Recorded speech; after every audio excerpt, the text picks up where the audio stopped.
Brain-Neuro-Computer Interface, Wikipedia Audio. A brain-neuro-computer interface, sometimes called a neural control interface, mind-machine interface, direct neural interface, or brain-neuro-machine interface, is a direct communication pathway between an enhanced or wired brain and an external device. BCI differs from neuromodulation in that it allows for bidirectional information flow. BCIs are often directed at researching, mapping, assisting, augmenting, or repairing human cognitive or sensory motor functions. Research on BCIs began in the 1970s at the University of California, Los Angeles under a grant from the National Science Foundation, followed by a contract from DARPA. The papers published after this research also mark the first appearance of the expression brain-neuro-computer interface in scientific literature. The field of BCI research and development has since focused primarily on neuroprosthetics applications that aim at restoring damaged hearing, sight, and movement. Thanks to the remarkable cortical plasticity of the brain, signals from implanted prostheses can, after adaptation, be handled by the brain like natural sensor or effector channels. Following years of animal experimentation, the first neuroprosthetic devices implanted in humans appeared in the mid-1990s. History. The history of brain-neuro-computer interfaces starts with Hans Berger's discovery of the electrical activity of the human brain and the development of electroencephalography. In 1924, Berger was the first to record human brain activity by means of EEG. Berger was able to identify oscillatory activity, such as Berger's wave or the alpha wave, by analyzing EEG traces. Berger's first recording device was very rudimentary. He inserted silver wires under the scalps of his patients. These were later replaced by silver foils attached to the patient's head by rubber bandages. Berger connected these sensors to a Lippmann capillary electrometer, with disappointing results. However, more sophisticated measuring devices, such as the Siemens double-coil recording galvanometer, which displayed electric voltages as small as 1/10,000th of a volt, led to success. 2010, Kuntai Guan, Kai Keng Ang, Karen Sui Jiok Chua and Beng Tiang. Berger analyzed the interrelation of alternations in his EEG wave diagrams with brain diseases. EEGs permitted completely new possibilities for the research of human brain activities. UCLA professor Jacques Vidal coined the term BCI and produced the first peer-reviewed publications on this topic. Vidal is widely recognized as the inventor of BCIs in the BCI community, as reflected in numerous peer-reviewed articles reviewing and discussing the field. The 1977 experiment Vidal described was non-invasive EEG control of a cursor-like graphical object on a computer screen. The demonstration was movement in a maze. After his early contributions, Vidal was not active in BCI research, nor BCI events such as conferences, for many years. In 2011, however, he gave a lecture in Graz, Austria, supported by the Future BNCI project, presenting the first BCI, which earned a standing ovation. Vidal was joined by his wife, Larisse Vidal, who previously worked with him at UCLA on his first BCI project. In 1988, a report was given on non-invasive EEG control of a physical object, a robot. The experiment described was EEG control of multiple start-stop-restart of the robot movement, along an arbitrary trajectory defined by a line drawn on a floor. The line following behavior was the default robot behavior, utilizing autonomous intelligence and autonomous source of energy. In 1990, report was given on a bidirectional adaptive BCI controlling computer buzzer by an anticipatory brain potential, the contingent negative variation potential. The experiment described how an expectation state of the brain, manifested by CNV, controls in a feedback loop the S2 buzzer in the S1-S2 CNV paradigm. The obtained cognitive wave representing the expectation learning in the brain is named electroexpectogram. The CNV brain potential was part of the BCI challenge presented by Vital in his 1973 paper. Conceptual issues: obtaining informed consent from people who have difficulty communicating, risk/benefit analysis, shared responsibility of BCI teams, the consequences of BCI technology for the quality of life of patients and their families, side effects, personal responsibility and its possible constraints, issues concerning personality and personhood and its possible alteration, blurring of the division between human and machine, therapeutic applications and their possible exceedance, questions of research ethics that arise when progressing from animal experimentation to application in human subjects, mind reading and privacy, mind control, use of the technology in advanced interrogation techniques by governmental authorities, selective enhancement and social stratification,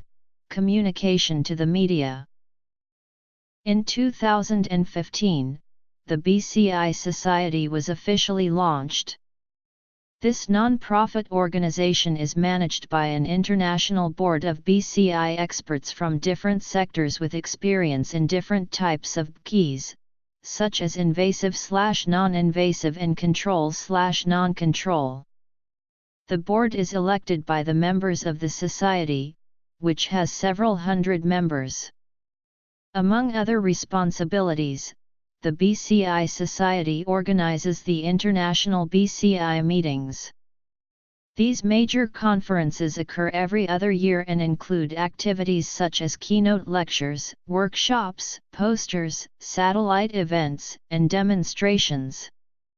The next meeting is scheduled in May 2018 at the Asilomar Conference Grounds in Pacific Grove, California. Neuroprosthetics is an area of neuroscience concerned with neural prostheses, that is, using artificial devices to replace the function of impaired nervous systems and brain-related problems, or of sensory organs. The most widely used neuroprosthetic device is the cochlear implant which, as of December 2010, had been implanted in approximately 220,000 people worldwide. There are also several neuroprosthetic devices that aim to restore vision, including retinal implants. In 2011, NUMP's EEG from www.neuroscan.com was used to study the extent of detectable brain signals from stroke patients who performed motor imagery using BCI in a large clinical trial, and the results showed that majority of the patients could use the BCI. In March 2012, G.Tech introduced the Intendix Speller, the first commercially available BCI system for home use which can be used to control computer games and apps. It can detect different brain signals with an accuracy of 99%. Has hosted several workshop tours to demonstrate the Intendix system and other hardware and software to the public, such as a workshop tour of the U.S. West Coast during September 2012. In 2012, an Italian startup company, LiquidWeb SRL, released Brain Control, a first prototype of an AAC BCI-based, designed for patients in locked-in state. It was validated from 2012 and 2014 with the involvement of LIS and CLIS patients. In 2014 the company introduced the commercial version of the product, with the CE mark Class I as medical device. Versus neuroprosthetics. The difference between BGIs and neuroprosthetics is mostly in how the terms are used. Neuroprosthetics typically connect the nervous system to a device, whereas BGIs usually connect the brain with a computer system. Practical neuroprosthetics can be linked to any part of the nervous system, for example, peripheral nerves, while the term BCI usually designates a narrower class of systems which interface with the central nervous system. The terms are sometimes, however, used interchangeably. Neuroprosthetics and BGIs seek to achieve the same aims, such as restoring sight, hearing, movement, ability to communicate, and even cognitive function. Both use similar experimental methods and surgical techniques. Several laboratories have managed to record signals from monkey and rat cerebral cortices to operate BGIs to produce movement. Monkeys have navigated computer cursors on screen and commanded robotic arms to perform simple tasks simply by thinking about the task and seeing the visual feedback, but without any motor output. In May 2008, photographs that showed a monkey at the University of Pittsburgh Medical Center operating a robotic arm by thinking were published in a number of well-known science journals and magazines. Other research on cats has decoded their neural visual signals. In 1969, the operant conditioning studies of Fetz and colleagues, at the Regional Primate Research Center and Department of Physiology and Biophysics, University of Washington School of Medicine in Seattle, showed for the first time that monkeys could learn to control the deflection of a biofeedback meter arm with neural activity. Similar work in the 1970s established that monkeys could quickly learn to voluntarily control the firing rates of individual and multiple neurons in the primary motor cortex if they were rewarded for generating appropriate patterns of neural activity. Studies that developed algorithms to reconstruct movements from motor cortex neurons, which control movement, date back to the 1970s. In the 1980s, Apostolos Georgopoulos at Johns Hopkins University found a mathematical relationship between the electrical responses of single motor cortex neurons in rhesus macaque monkeys and the direction in which they moved their arms. He also found that dispersed groups of neurons, in different areas of the monkeys' brains, collectively controlled motor commands, but was able to record the firings of neurons in only one area at a time, because of the technical limitations imposed by his equipment. There has been rapid development in BGIs since the mid-1990s. Several groups have been able to capture complex brain motor cortex signals by recording from neural ensembles and using these to control external devices. Philip Kennedy and colleagues built the first intracortical brain-computer interface by implanting neurotrophic cone electrodes into monkeys. Animal BCI research. Early work. In 1999, researchers led by Yang Dan at the University of California, Berkeley decoded neuronal firings to reproduce images seen by cats. The team used an array of electrodes embedded in the thalamus of sharp-eyed cats. Researchers targeted 177 brain cells in the thalamus lateral geniculate nucleus area, which decodes signals from the retina. The cats were shown 8 short movies, and their neuron firings were recorded. Using mathematical filters, the researchers decoded the signals to generate movies of what the cats saw and were able to reconstruct recognizable scenes and moving objects. Similar results in humans have since been achieved by researchers in Japan. In 2006, Sony patented a neural interface system allowing radio waves to affect signals in the neural cortex.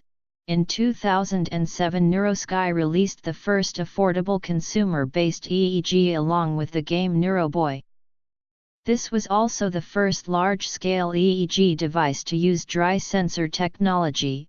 In 2008, OCZ Technology developed a device for use in video games relying primarily on electromyography. In 2008, the Final Fantasy developer Square Enix announced that it was partnering with NeuroSky to create a game, Judica. In 2009, Mattel partnered with NeuroSky to release the Mind Flex, a game that used an EEG to steer a ball through an obstacle course. By far the best-selling consumer-based EEG to date, in 2009 Uncle Milton Industries partnered with NeuroSky to release the Star Wars Force Trainer, a game designed to create the illusion of possessing the Force. In 2009 Emotive released the EPOC, a 14-channel EEG device that can read 4 mental states, 13 conscious states, facial expressions, and head movements. The EPOC is the first commercial BCI to use dry sensor technology, which can be dampened with a saline solution for a better connection. In November 2011, Time magazine selected Nikomimi produced by NeuroWare as one of the best inventions of the year. The company announced that it expected to launch a consumer version of the garment, consisting of cat-like ears controlled by a brainwave reader produced by NeuroSky, in spring 2012. In February 2014, They Shall Walk began a partnership with James W. Shakerji on the development of a wireless BCI. In 2016, a group of hobbyists developed an open-source BCI board that sends neural signals to the audio jack of a smartphone, dropping the cost of entry-level BCI to £20. Basic diagnostic software is available for Android devices, as well as a text entry app for Unity. Prominent research successes: Kennedy and Yang Dan, Nicolelis, Donahue, Schwartz, and Anderson. Other research: Miguel Nicolelis, a professor at Duke University, in Durham, North Carolina, has been a prominent proponent of using multiple electrodes spread over a greater area of the brain to obtain neuronal signals to drive a BCI. After conducting initial studies in rats during the 1990s, Nicolelis and his colleagues developed keys that decoded brain activity in owl monkeys and used the devices to reproduce monkey movements in robotic arms. Monkeys have advanced reaching and grasping abilities and good hand manipulation skills, making them ideal test subjects for this kind of work. By 2000, the group succeeded in building a BCI that reproduced owl monkey movements while the monkey operated a joystick or reached for food. The BCI operated in real time and could also control a separate robot remotely over Internet Protocol. But the monkeys could not see the arm moving and did not receive any feedback, a so-called open-loop BCI. The BCI Award. Later experiments by Nicolelis using rhesus monkeys succeeded in closing the feedback loop and reproduced monkey reaching and grasping movements in a robot arm.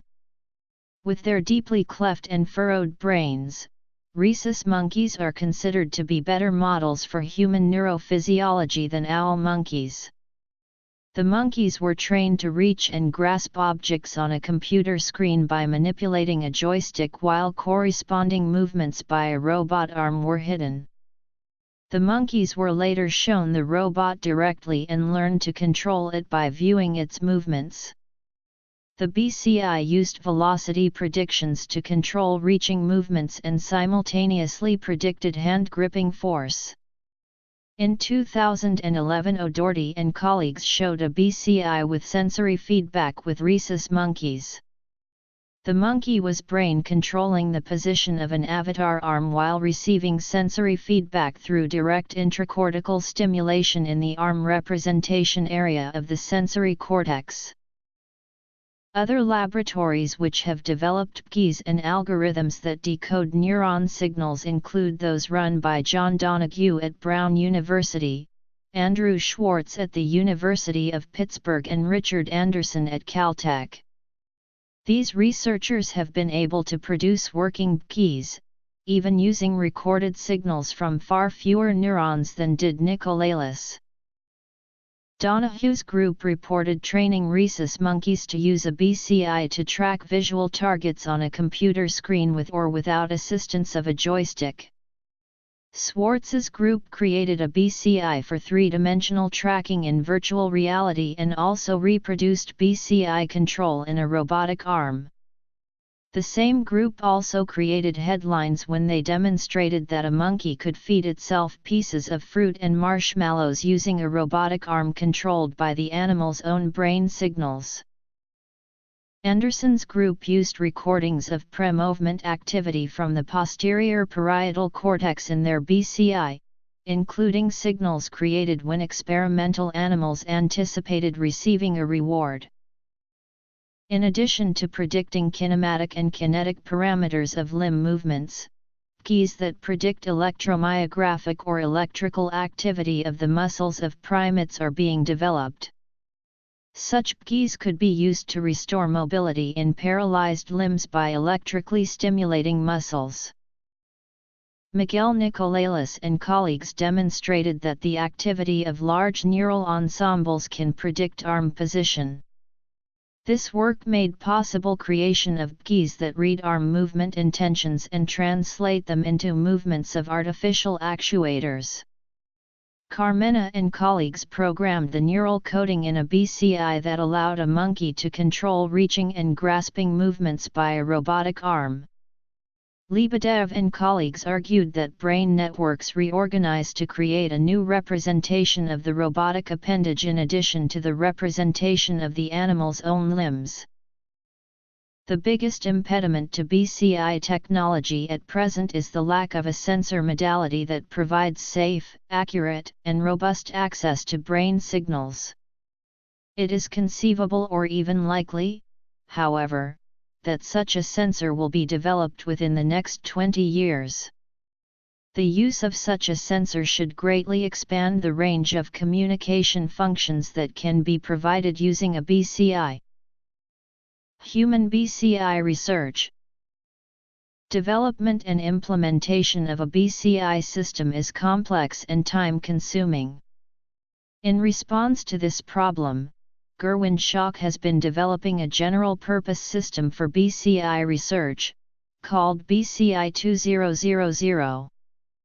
BCI 2000 has been in development since 2000 in a project led by the Brain-a-Euro Computer Interface R&D program at the Wadsworth Center of the New York State Department of Health in Albany, New York, United States.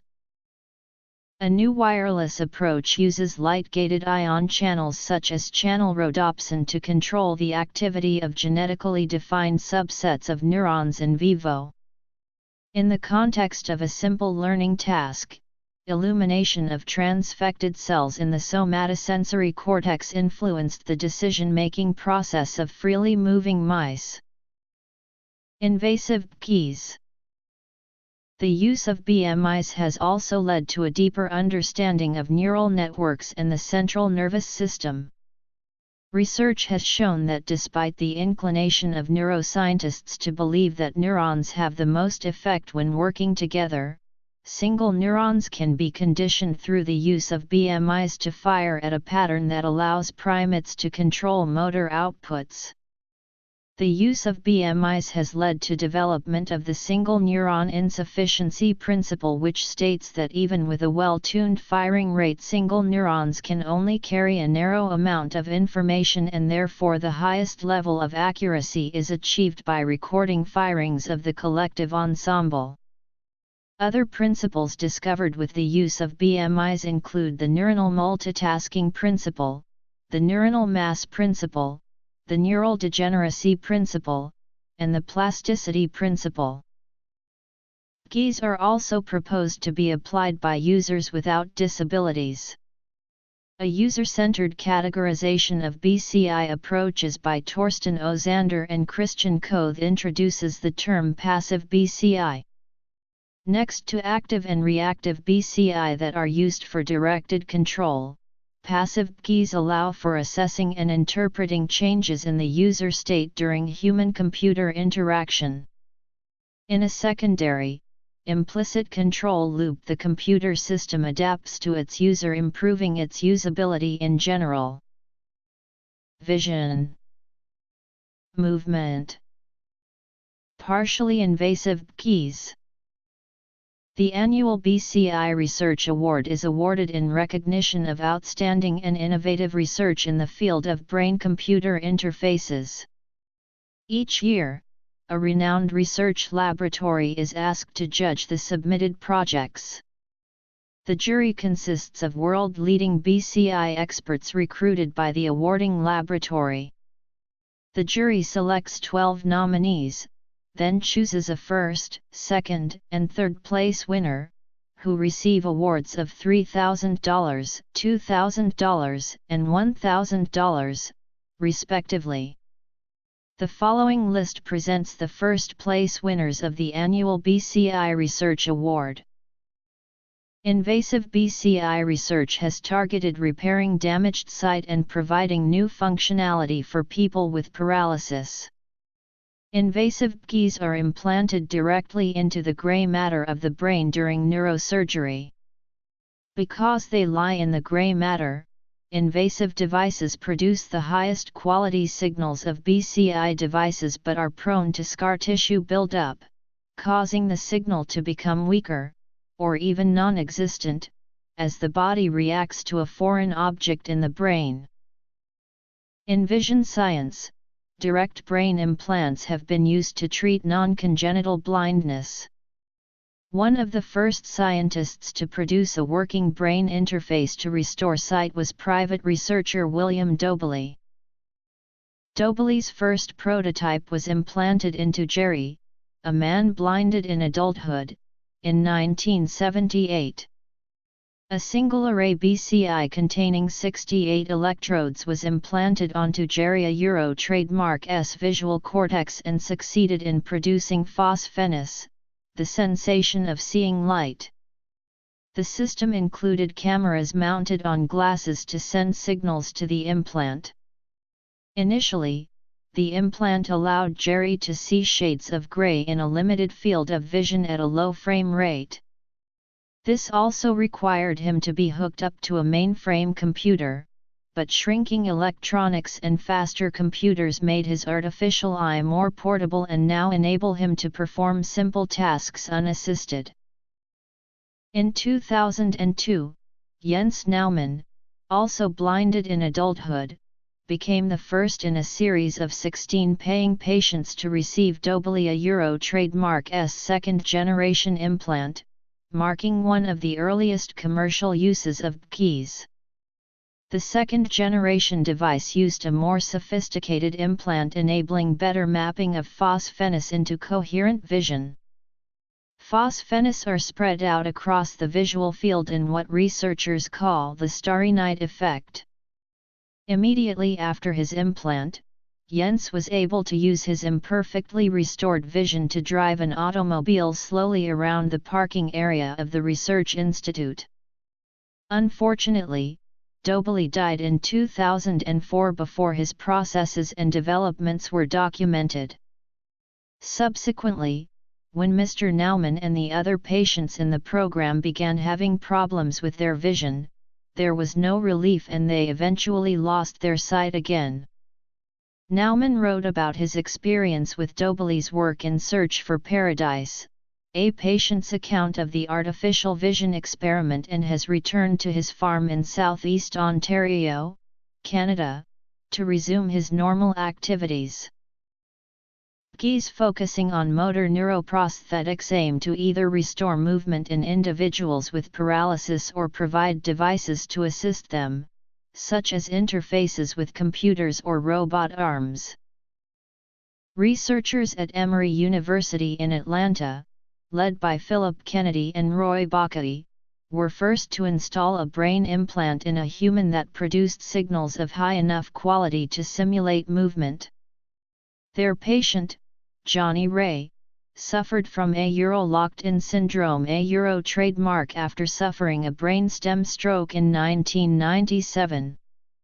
Ray trademark S implant was installed in 1998 and he lived long enough to start working with the implant, eventually learning to control a computer cursor. He died in 2002 of a brain aneurysm. Tetraplegic Matt Nagel became the first person to control an artificial hand using a BCI in 2005 as part of the first 9-month human trial of cyberkinetics, a trademark S brain gate chip implant.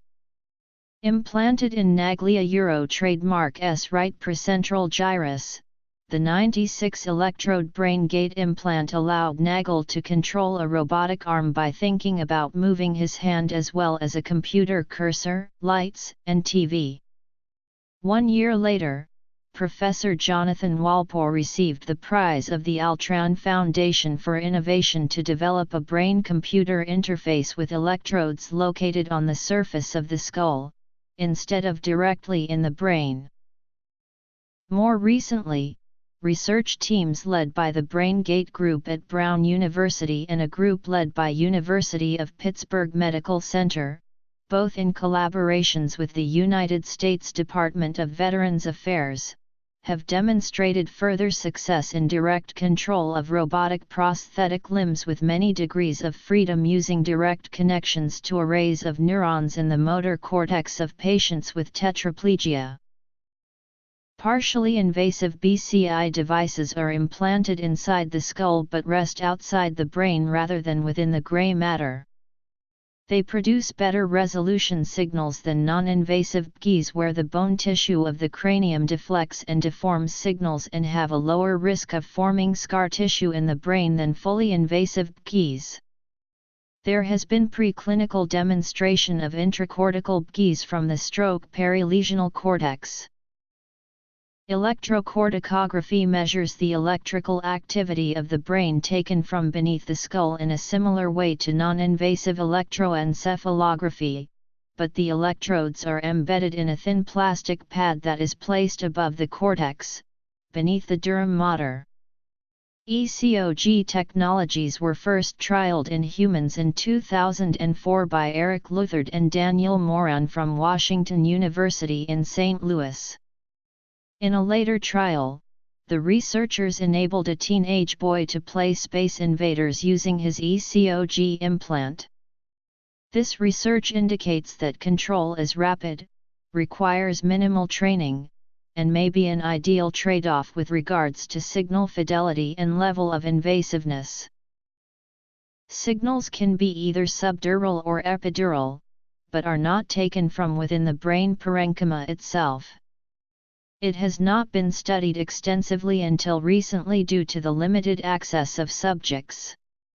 Currently, the only manner to acquire the signal for study is through the use of patients requiring invasive monitoring for localization and resection of an epileptogenic focus. ECOG is a very promising intermediate BCI modality because it has higher spatial resolution, better signal-to-noise ratio, wider frequency range, and less training requirements than scalp-recorded EEG, and at the same time has lower technical difficulty, lower clinical risk, and probably superior long-term stability than intracortical single neuron recording. This feature profile and recent evidence of the high level of control with minimal training requirements shows potential for real-world application for people with motor disabilities. Light reactive imaging BCI devices are still in the realm of theory. These would involve implanting a laser inside the skull. The laser would be trained on a single neuron and the neuron's reflectance measured by a separate sensor. When the neuron fires, the laser light pattern and wavelengths it reflects would change slightly. This would allow researchers to monitor single neurons but require less contact with tissue and reduce the risk of scar tissue buildup. There have also been experiments in humans using non-invasive neuroimaging technologies as interfaces. The substantial majority of published BCI work involves non-invasive EEG-based keys. Non-invasive EEG-based technologies and interfaces have been used for a much broader variety of applications. Although EEG-based interfaces are easy to wear and do not require surgery, they have relatively poor spatial resolution and cannot effectively use higher frequency signals because the skull dampens signals, dispersing and blurring the electromagnetic waves created by the neurons. EEG-based interfaces also require some time and effort prior to each usage session, whereas non-EEG-based ones, as well as invasive ones, require no prior usage training. Overall, the best BCI for each user depends on numerous factors. In a recent 2016 article, an entirely new communication device and non-EEG-based human-computer interface was developed, requiring no visual fixation or ability to move eyes at all, that is based on covered interest in chosen letter on a virtual keyboard with letters each having its own circle that is micro-oscillating in brightness in different time transitions, where the letter selection is based on best fit between, on one hand, unintentional pupil size oscillation pattern, and, on the other hand, the circle in background's brightness oscillation pattern. Accuracy is additionally improved by users mental rehearsing the words bright and dark in synchrony with the brightness transitions of the circle/letter. In 2014 and 2017, a BCI using functional near-infrared spectroscopy for locked-in patients with amyotrophic lateral sclerosis was able to restore some basic ability of the patients to communicate with other people. Electroencephalography is the most studied non-invasive interface, mainly due to its fine temporal resolution, ease of use, portability, and low setup cost. The technology is somewhat susceptible to noise, however. In the early days of BCI research, another substantial barrier to using EEG as a brain-neurocomputer interface was the extensive training required before users can work the technology. For example, in experiments beginning in the mid-1990s, Niels Berbaumer at the University of Tauernfurth-Bingen in Germany trained severely paralyzed people to self-regulate the slow cortical potentials in their EEG to such an extent that these signals could be used as a binary signal to control a computer cursor. The experiment saw 10 patients trained to move a computer cursor by controlling their brain waves. The process was slow, requiring more than an hour for patients to write 100 characters with the cursor, while training often took many months.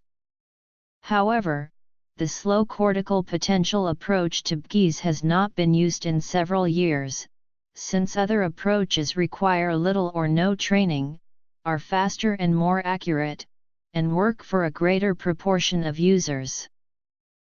Another research parameter is the type of oscillatory activity that is measured.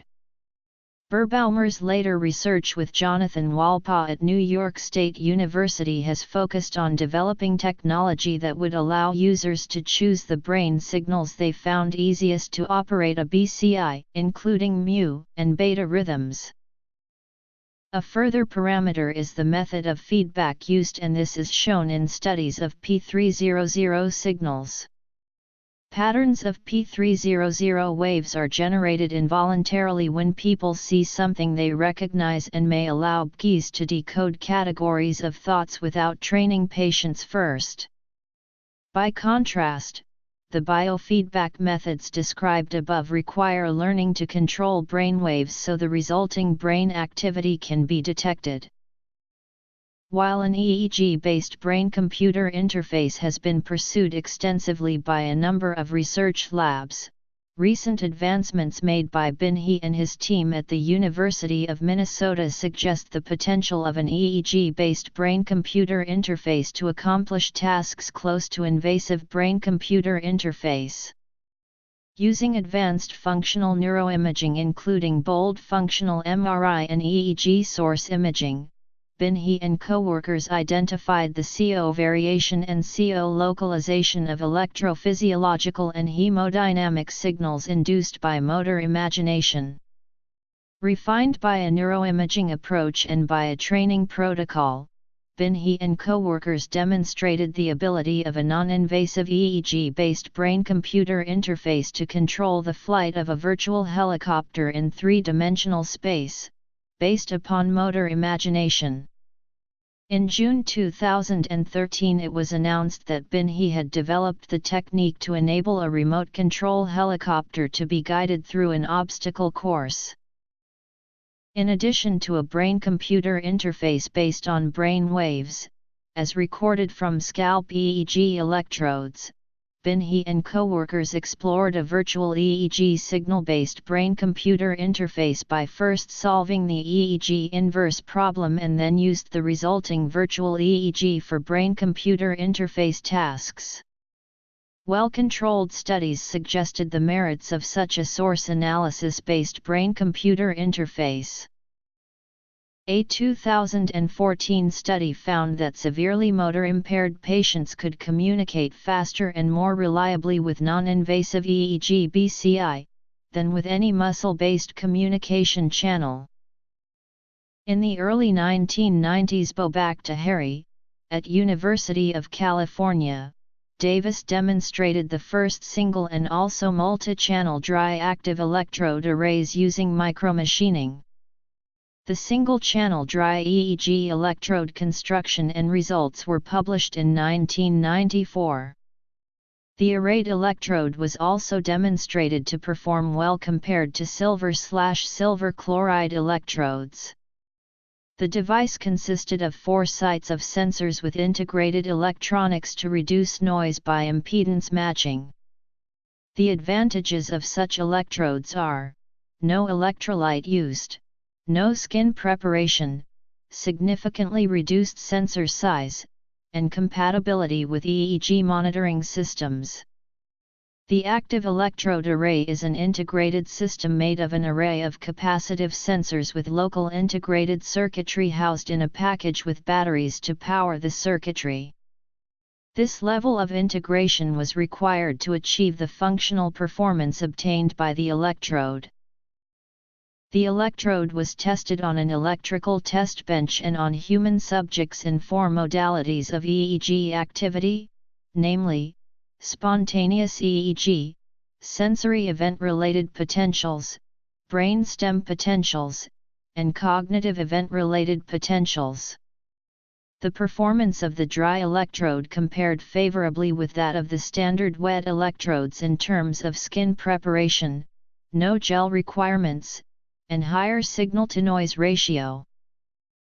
In 1999 researchers at Case Western Reserve University, in Cleveland, Ohio, led by Hunter Peckham, used 64-electrode EEG skullcap to return limited hand movements to quadriplegic Jim Jodek.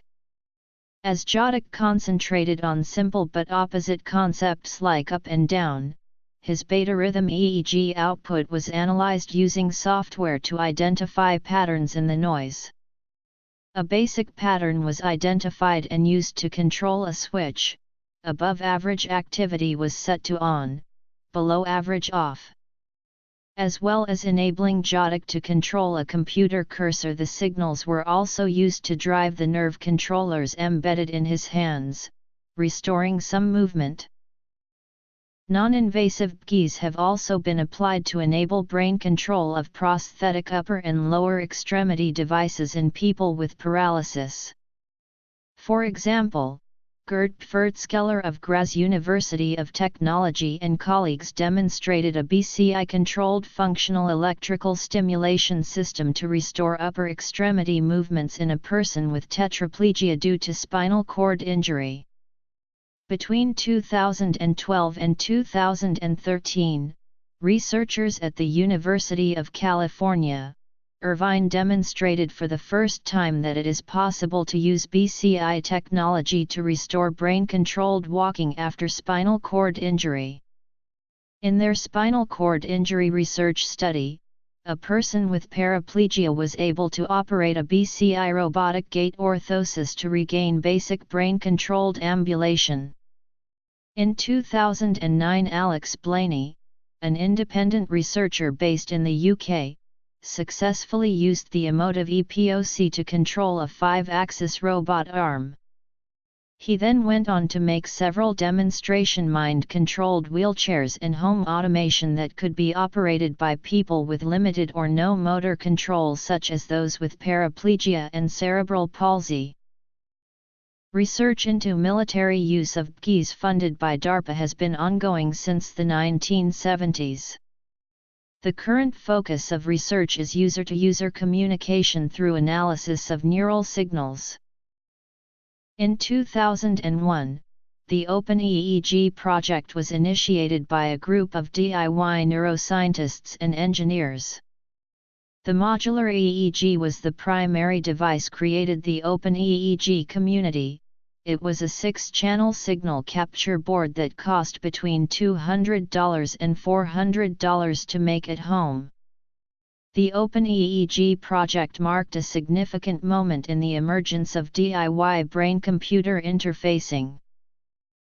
In 2010, the Frontier Nerds of NYU's IDP program published a thorough tutorial titled How to Hack Toy EEGs.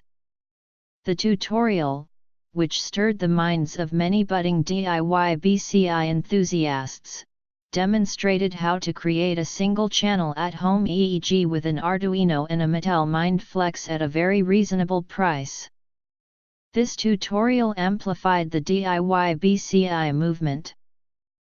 In 2013, OpenBCI emerged from a DARPA solicitation and subsequent Kickstarter campaign. They created a high-quality, open-source 8-channel EEG acquisition board, known as the 32BIT board, that retailed for under $500. 2 years later they created the first 3D printed EEG headset, known as the Ultra Cortex, as well as a 4-channel EEG acquisition board, known as the Ganglion board, that retailed for under $100. In 2015, Neurotex was created with the mission of building an international network for neurotechnology. Magnetoencephalography and functional magnetic resonance imaging have both been used successfully as non-invasive BCIs. In a widely reported experiment, fMRI allowed 2 users being scanned to play Pong in real time by altering their hemodynamic response or brain blood flow through biofeedback techniques. fMRI measurements of hemodynamic responses in real time have also been used to control robot arms with a 7-second delay between thought and movement. In 2008, research developed in the Advanced Telecommunications Research Computational Neuroscience Laboratories in Kyoto, Japan, allowed the scientists to reconstruct images directly from the brain and display them on a computer in black and white at a resolution of 10x10 pixels. The article announcing these achievements was the cover story of the journal Neuron of December 10, 2008. In 2011, researchers from UC Berkeley published a study reporting second-by-second reconstruction of videos watched by the study's subjects, from fMRI data. This was achieved by creating a statistical model relating visual patterns in videos shown to the subjects, to the brain activity caused by watching the videos. This model was then used to look up the 101-second video segments, in a database of 18 million seconds of random YouTube videos, whose visual patterns most closely matched the brain activity recorded when subjects watched a new video. These 101-second video extracts were then combined into a mashed-up image that resembled the video being watched. Non-invasive keys. Motor imagery involves the imagination of the movement of various body parts, resulting in sensory-motor cortex activation, which modulates sensory-motor oscillations in the EEG. This can be detected by the BCI to infer a user's intent. Motor imagery typically requires a number of sessions of training before acceptable control of the BCI is acquired. These training sessions may take a number of hours over several days before users can consistently employ the technique with acceptable levels of precision. Regardless of the duration of the training session, users are unable to master the control scheme. This results in very slow pace of the gameplay. Advanced machine learning methods were recently developed to compute a subject-specific model for detecting the performance of motor imagery. The top-performing algorithm from BCI Competition for Dataset 2 for motor imagery is the Filter Bank Common Spatial Pattern, developed by Ang et al. From A**, Singapore. Biofeedback is used to monitor a subject's mental relaxation. In some cases, biofeedback does not monitor electroencephalography, but instead bodily parameters such as electromyography, galvanic skin resistance, and heart rate variability. Many biofeedback systems are used to treat certain disorders such as attention deficit hyperactivity disorder, sleep problems in children, teeth grinding, and chronic pain. EEG biofeedback systems typically monitor 4 different bands and challenge the subject to control them. Passive BCI involves using BCI to enrich humana-euro-machine interaction with implicit information on the actual user's state, for example, simulations to detect when users intend to push brakes during an emergency car stopping procedure. Game developers using passive keys need to acknowledge that through repetition of game levels the user's cognitive state will change or adapt. Within the first play of a level, the user will react to things differently from during the second play. For example, the user will be less surprised at an event in the game if he/she is expecting it. A VEP is an electrical potential recorded after a subject is presented with a type of visual stimuli. There are several types of VEPs. Steady-state visually evoked potentials use potentials generated by exciting the retina, using visual stimuli modulated at certain frequencies. SVEP stimuli are often formed from alternating checkerboard patterns and at times simply use flashing images. The frequency of the phase reversal of the stimulus used can be clearly distinguished in the spectrum of an EEG. This makes detection of SVEP stimuli relatively easy. SVEP has proved to be successful within many BCI systems. This is due to several factors.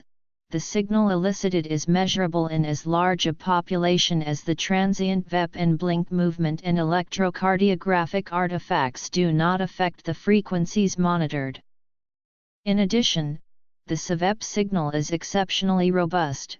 The topographic organization of the primary visual cortex is such that a broader area obtains afference from the central or foveal region of the visual field.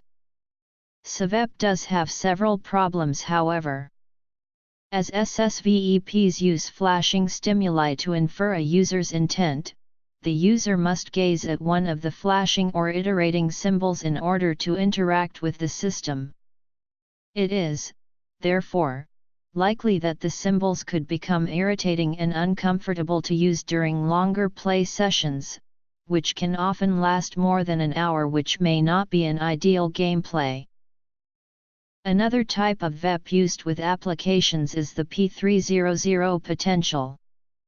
The P300 event-related potential is a positive peak in the EEG that occurs at roughly 300 milliseconds after the appearance of a target stimulus or oddball stimuli.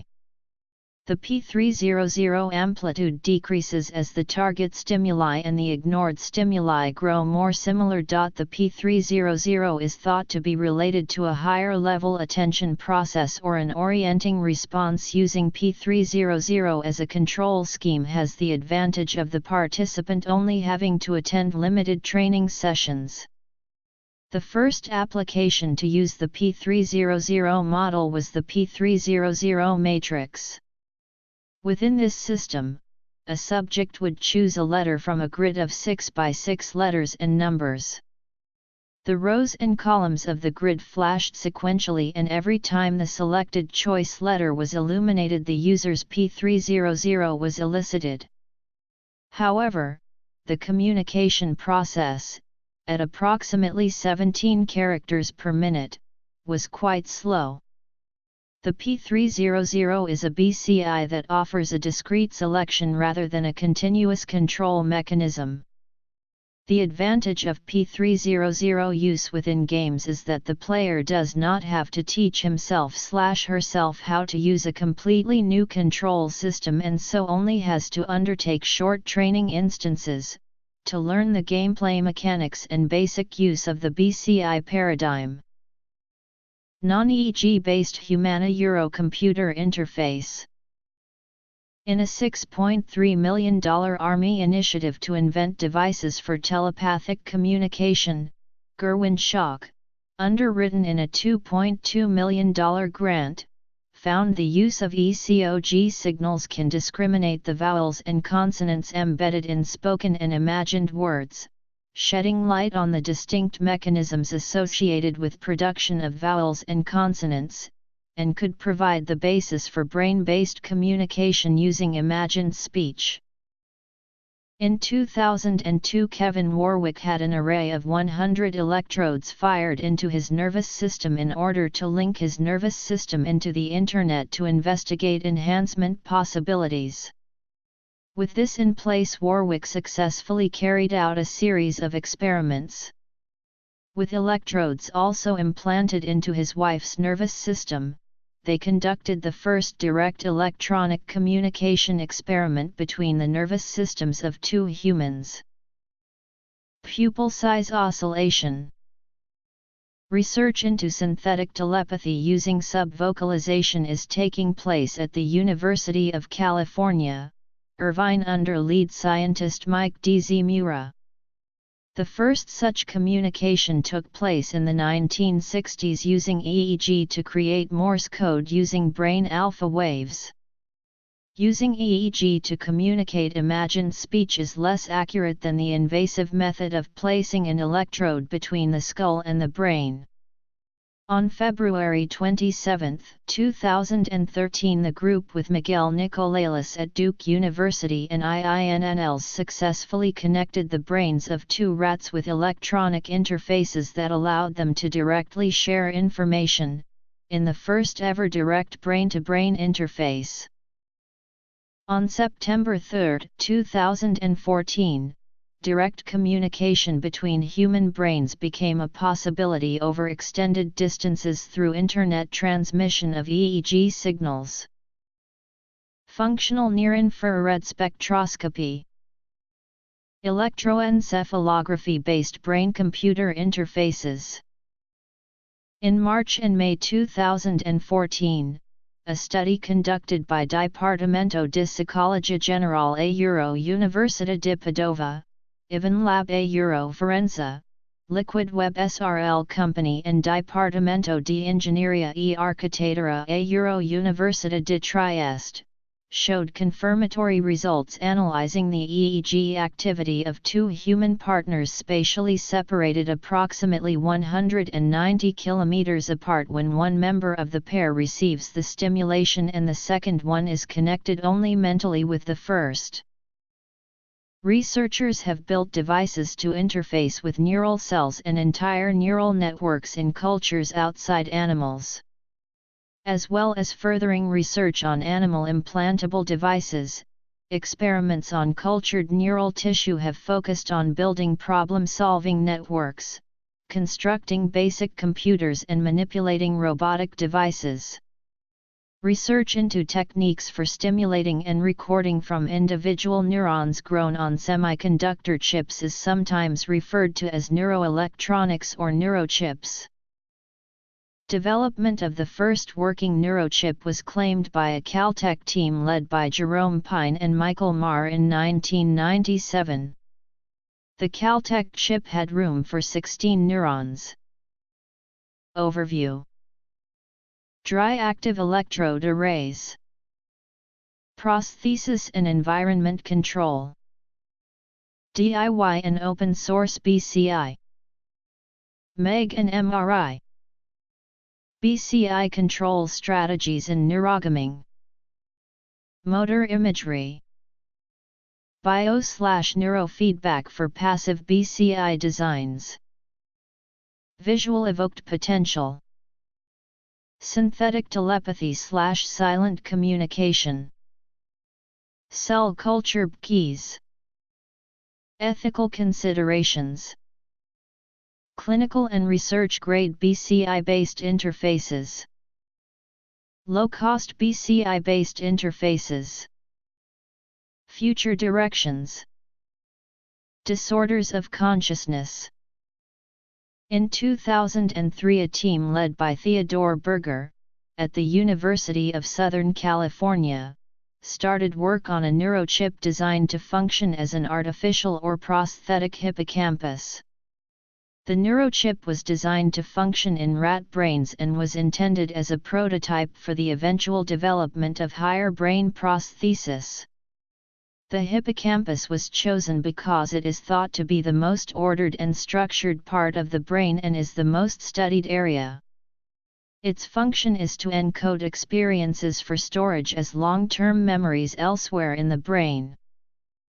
In 2004, Thomas DeMarce at the University of Florida used a culture of 25,000 neurons taken from a rat's brain to fly a F-22 fighter jet aircraft simulator.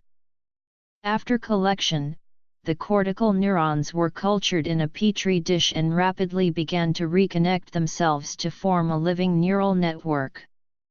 The cells were arranged over a grid of 60 electrodes and used to control the pitch and yaw functions of the simulator. The study's focus was on understanding how the human brain performs and learns computational tasks at a cellular level. Important ethical, legal, and societal issues related to brain-computer interfacing are: in their current form, most BCIs are far removed from the ethical issues considered above. They are actually similar to corrective therapies in function. Clausen stated in 2009 that EBCIs pose ethical challenges, but these are conceptually similar to those that bioethicists have addressed for other realms of therapy. Moreover, he suggests that bioethics is well prepared to deal with the issues that arise with BCI technologies. Hayes Lager and colleagues pointed out that expectations of BCI efficacy and value play a great role in ethical analysis and the way BCI scientists should approach media. Furthermore, standard protocols can be implemented to ensure ethically sound informed consent procedures with locked-in patients.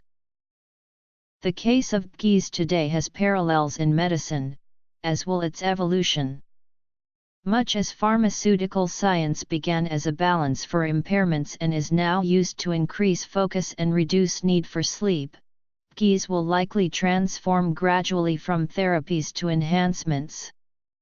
Researchers are well aware that sound ethical guidelines, appropriately moderated enthusiasm in media coverage and education about BCI systems will be of utmost importance for the societal acceptance of this technology.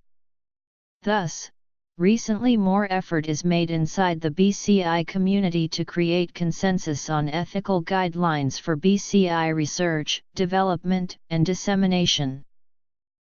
Some companies have been producing high-end systems that have been widely used in established BCI labs for several years. These systems typically entail more channels than the low-cost systems below, with much higher signal quality and robustness in real-world settings.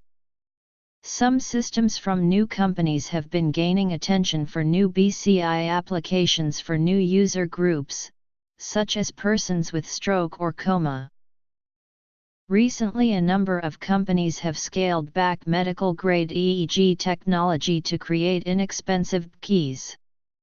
This technology has been built into toys and gaming devices.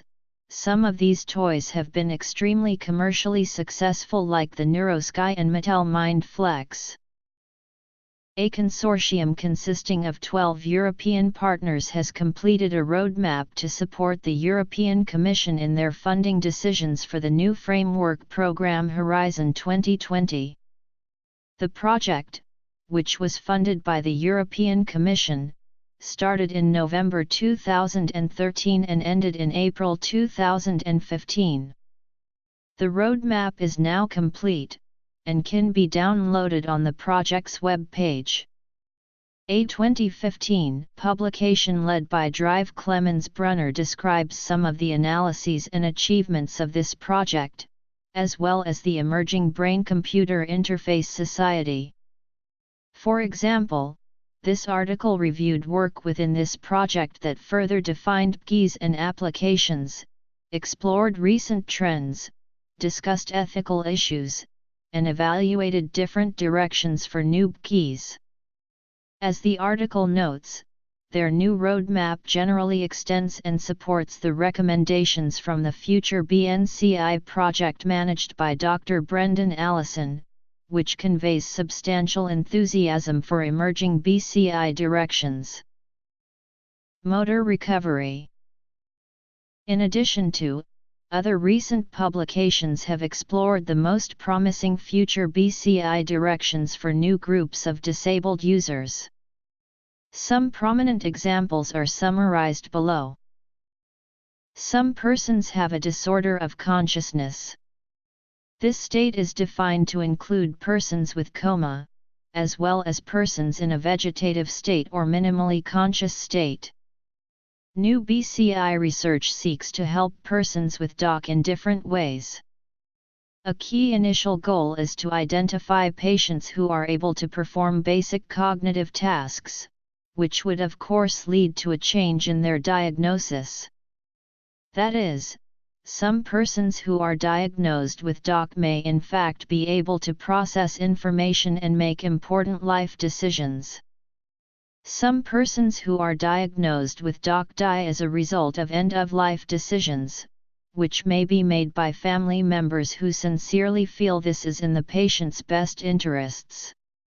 Given the new prospect of allowing these patients to provide their views on this decision, there would seem to be a strong ethical pressure to develop this research direction to guarantee that DOC patients are given an opportunity to decide whether they want to live. These and other articles describe new challenges and solutions to use BCI technology to help persons with DOC. One major challenge is that these patients cannot use keys based on vision. Hence, new tools rely on auditory and/or vibrotactile stimuli. Patients may wear headphones and/or vibrotactile stimulators placed on the wrists, neck, leg, and/or other locations.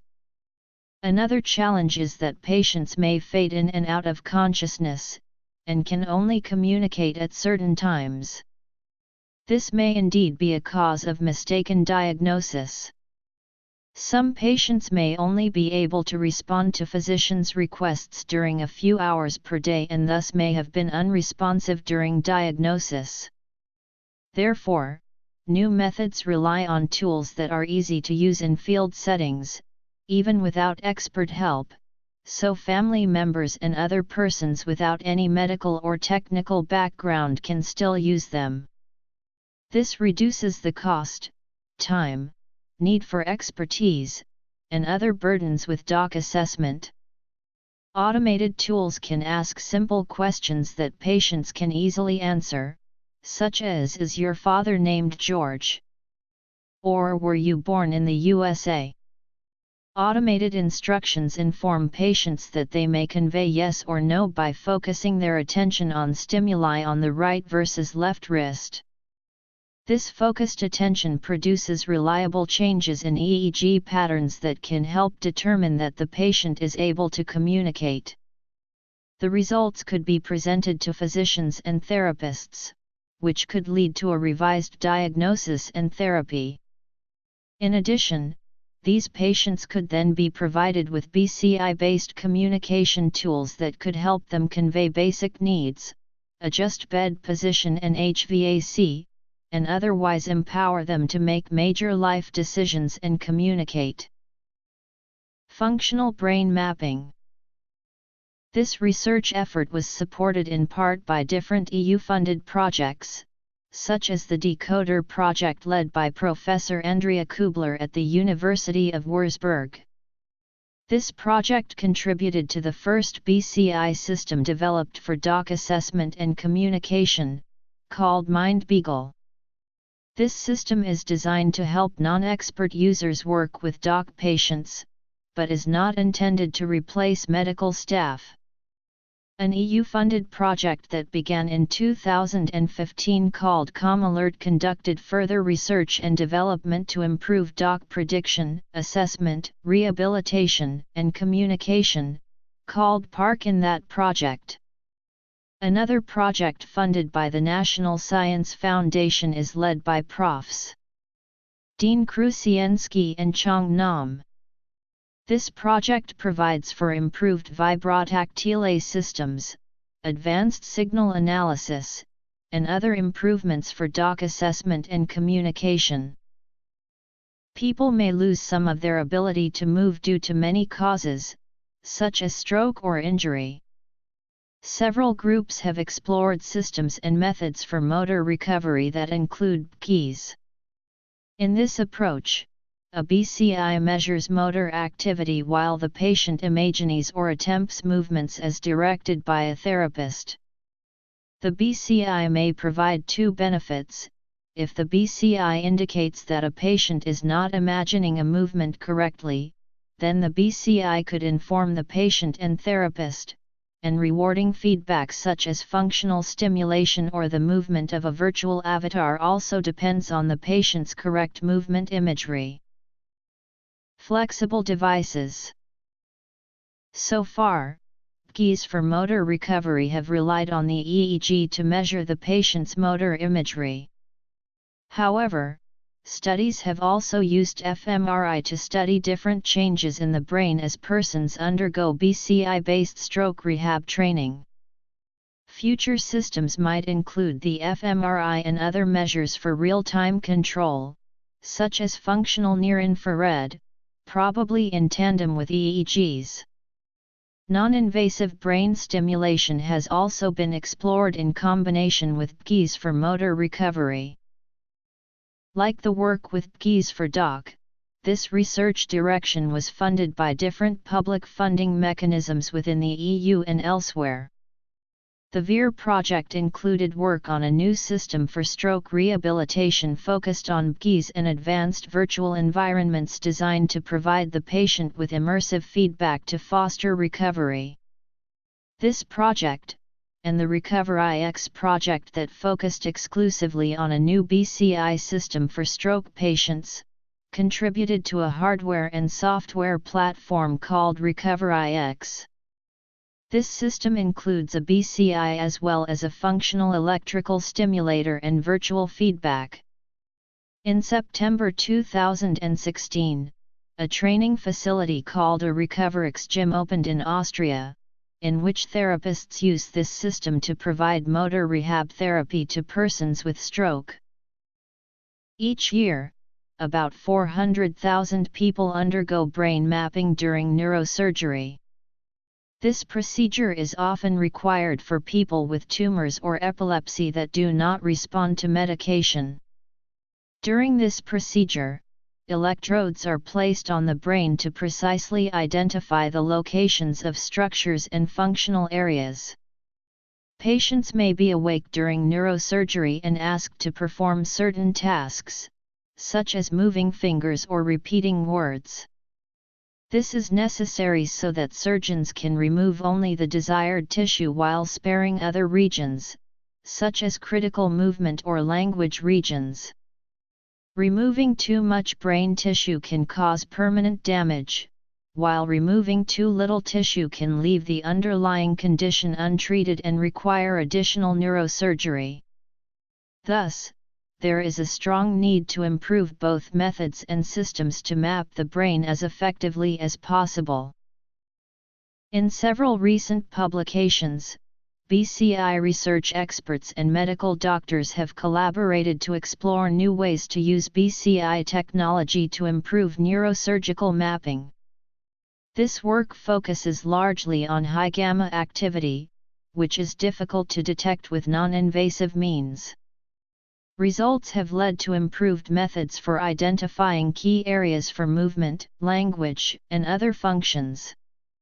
A recent article addressed advances in functional brain mapping and summarizes a workshop. Flexible electronics are polymers or other flexible materials pentacene, PDMS, perylene, polyimide that are printed with circuitry, the flexible nature of the organic background materials allowing the electronics created to bend, and the fabrication techniques utilized to create these devices resembles those used to create integrated circuits and microelectromechanical systems. Flexible electronics were first developed in the 1960s and 1970s, but research interest increased in the mid-2000s.